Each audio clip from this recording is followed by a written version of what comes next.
Chapter 76. Huang fights at the river Mian. Guan Yu retreats to Maicheng. The fall of Jingzhou put Mi Fang in a quandary. Before he could decide upon any course, his old colleague Fu Shiren came to see him. Fu Shiren was admitted, and when asked why he had come, he blurted out his business without beating about the bush. "I am faithful enough, but I got into difficulties and danger, and could not hold on, so I have surrendered to Wu. And I advise you to do the same.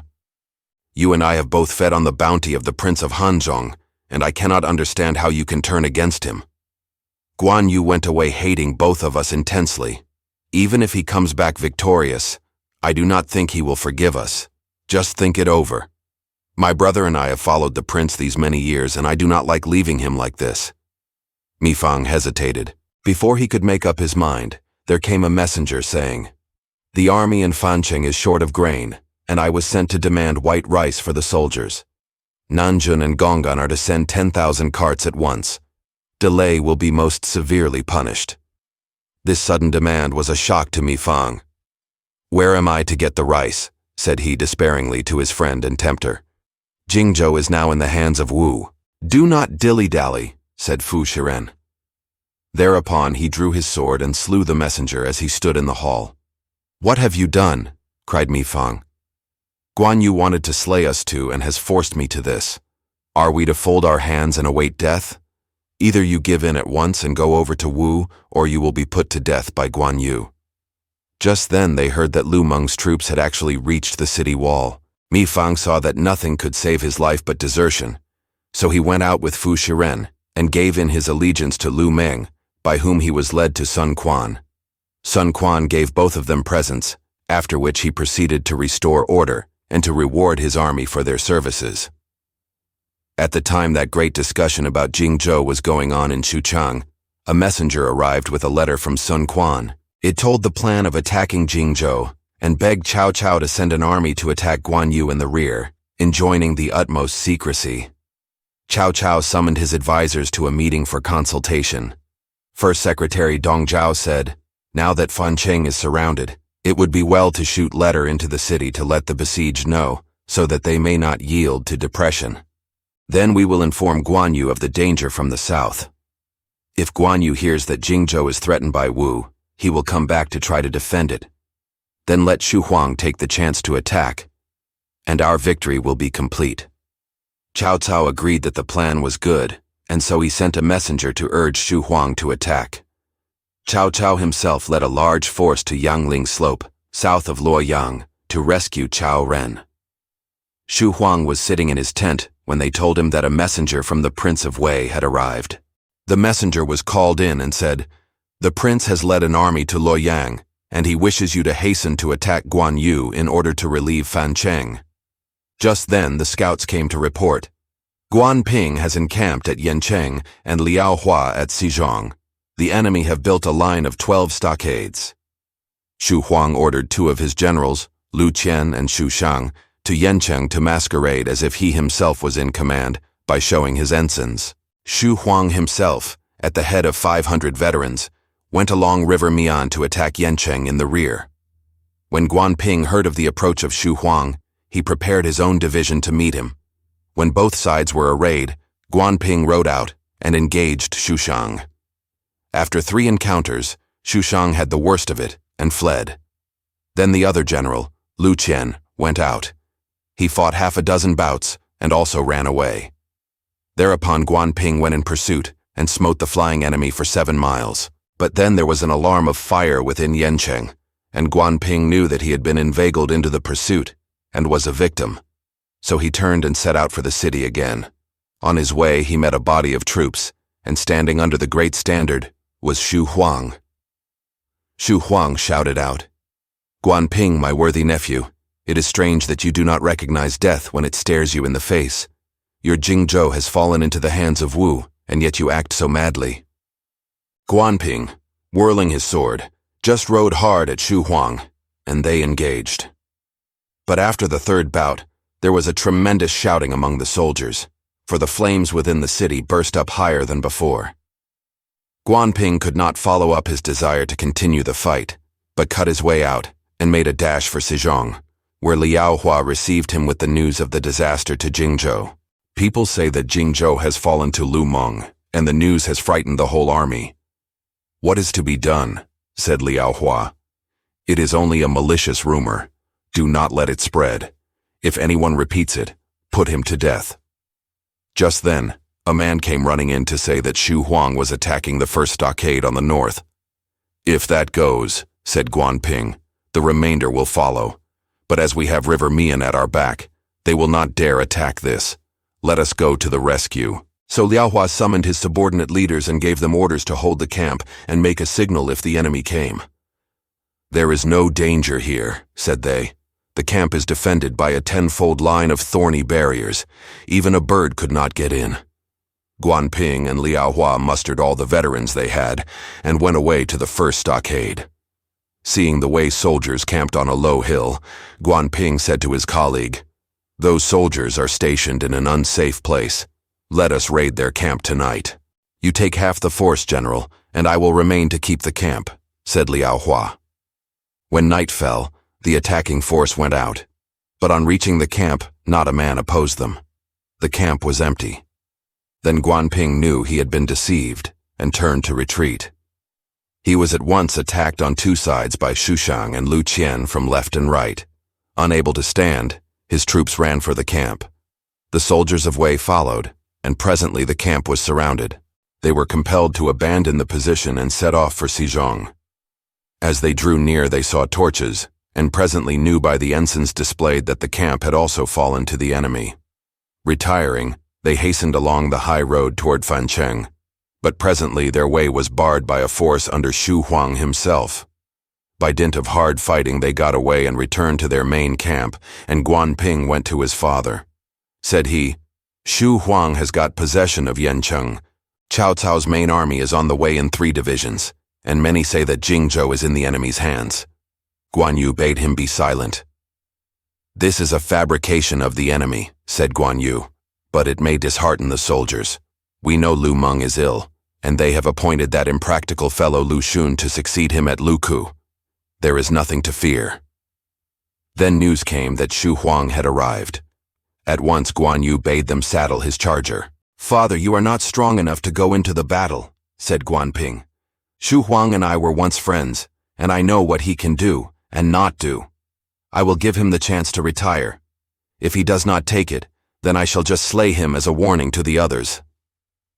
Mounting his charger, Guan Yu rode out as impetuously as of yore, and the sight of the old warrior made to quake the hearts of the troops of Wei. When he came close enough to his enemy, Guan Yu checked his steed and said, "Where is my friend Huang?" As a reply, the gate of the battle opened, and Huang appeared under the standard. With a low bow, Huang said, "Some years have passed since I met you, most excellent Marquis, but I had not expected to see you so gray. I have not forgotten the old brave days when we were together and you taught me so much, and I am very grateful. Your new fame has spread throughout the whole empire, and your old friends cannot but praise you. I am indeed glad that I have the happiness to see you." Guan Yu replied, "We have been excellent friends, Huang, better than most. But why have you pressed my son so hardly of late?" Huang suddenly turned to the officers about him and cried fiercely, "I would give 1,000 ounces of gold for this Guan Yu's head." Guan Yu, greatly shocked, said, "What did you say that for?" "Because today I am on state business, and I have no inclination to let private friendship override my public duty." As he said this, he whirled his battle axe and rode at Guan Yu, who, greatly enraged, threw up his great saber to strike. They fought a half-score bouts, but although his skill lacked nothing of its pristine vigor and excelled all the world, the old warrior's right arm was still weak from the wound. Guan Ping saw that his father failed somewhat, and so hastily beat the gong for retreat. Guan Yu rode back. Suddenly the noise of a great shouting was heard. It came from the troops in Fancheng, for Cao Ren, having heard of the arrival of troops of his own side, had made a sortie and was about to attack to help Huang. His army fell on, and the army of Jingzhou were routed. Guan Yu, with as many of his officers as could, fled away along the banks of River Xiang, hotly pursued by the army of Wei. Crossing the river, he made for Xiangyang. Suddenly the scouts reported, "Jingzhou has been taken by Lu Ming. Your family is now in the hand of enemy." Guan Yu was shocked. Thence he marched for Gongan, but the scouts told him, "Fu Shiren has yielded Gongan to the hands of Wu." Then some of the men he had dispatched for supplies came in and reported, "Fu Shiren murdered the officer and persuaded Mi Fang to surrender to Wu." The story filled Guan Yu with boundless rage. It was too much. The wound reopened, and he fell in a swoon. "Wang Fu, you were right," said he when he recovered consciousness.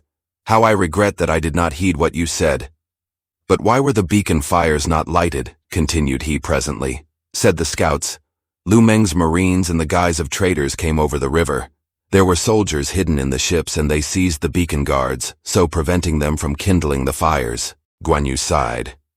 Beating the ground with his foot, he said, "Indeed, I have fallen into their trap. How shall I look my brother in the face?" Then outspoke Commissariat Commander Zhao Lei, saying, "We are in straits. Send to Chengdu for help, and let us take the land road to Jingzhou to try to recover it." So Guan Yu sent Ma Liang and Yi Ji to Shu to ask for help. The messengers rode out swiftly by different routes, while the army set out to return to Jingzhou, Guan Yu leading and Liao Hua, with Guan Ping keeping the rear. The siege of Fancheng being thus raised, Cao Ren went to see his master.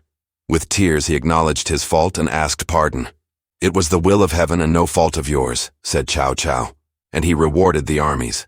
When he visited Sejong and had inspected the captured stockades, he remarked on the defenses, saying, "Xu Huang was very clever to overcome these. With my 30 years of war, I should not have dared to penetrate such opposition. He is valiant and wise, and both in a high degree." "Aye," said they with him, for they could not but agree. Cao Cao's army marched back to Mopo and there camped. When Xu Huang returned, Cao Cao went out of the stockade to meet him, and netted with joy when seeing the excellent order and discipline that his army showed. Every soldier was in his place, the ranks perfectly kept, all without a trace of disorder.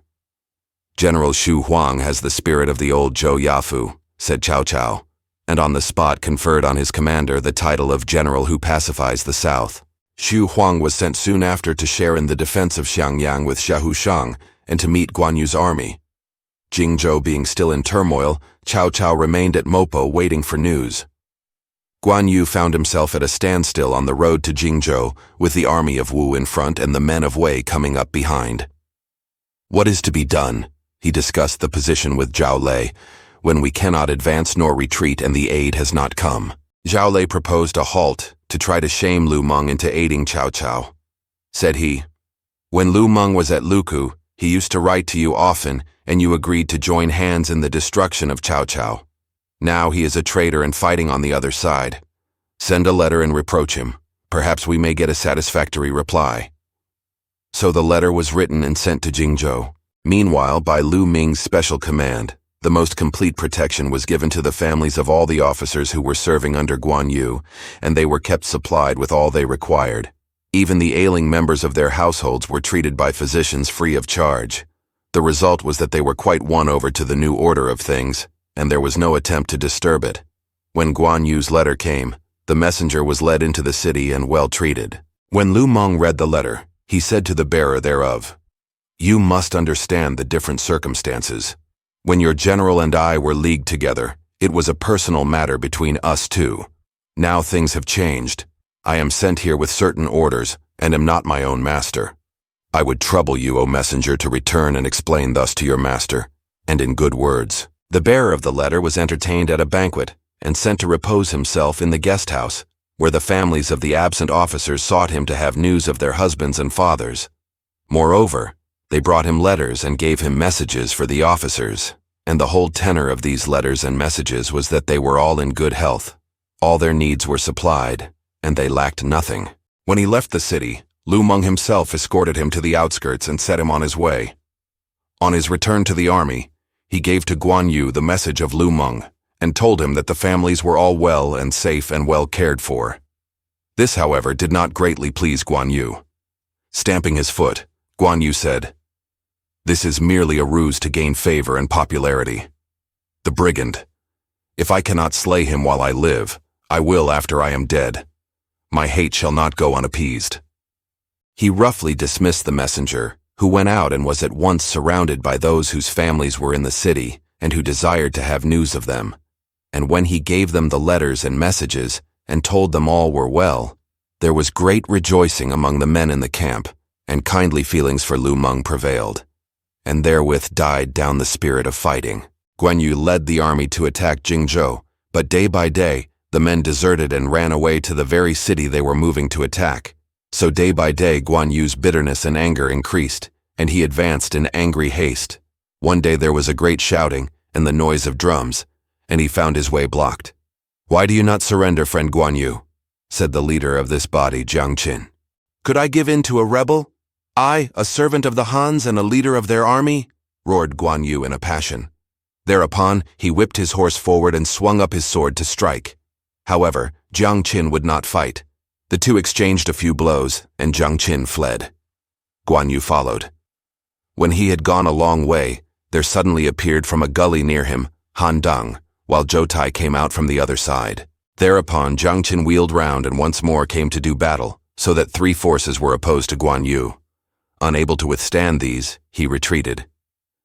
Before he had gone very far, he saw signs of many people bivouacking among the hills, and presently made out, on a huge white banner that flapped in the breeze, the words "natives of Jingzhou," and the people about were calling out, "All the inhabitants of this place have surrendered."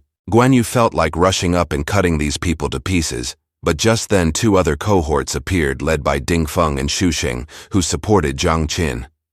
The three bodies of troops then set on with shouting and loud beating of drums that seemed to make the very earth tremble. And Guan Yu was like the kernel in a nut, quite surrounded. This was not all. He saw the number of his followers diminishing every moment. He fought on till dusk, and looking about him he saw all the hills crowded with Jingzhou folks and heard them calling siblings for brother and children for father, till his soldiers' hearts had melted within them. One by one they ran to their relatives, heedless of their leader and his voice. Presently he had but 300 left, but with them he kept up the battle till the third watch. Then there was another shouting and another note, for his leaders, Guan Ping, his son, and Liao Hua, came to his help, and they rescued him. "The soldiers' hearts are all melted," said Guan Ping. "We must find some place wherein to camp till help can arrive. There is Maicheng, small, but sufficient. Let us camp there."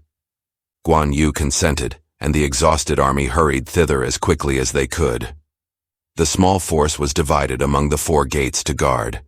Zhao Lei said, "This place is near Shangyong, where Meng Da and Liu Feng station. We should send for their help. If their army marches to our relief until the grand army of Shu comes, the morale of our army will improve." But disappointments dogged them. Very soon the army of Wu came up and laid siege to the city. "Who will try to break through and go away to Shangyong for assistance?" asked Guan Yu. "I will go," said Liao Hua.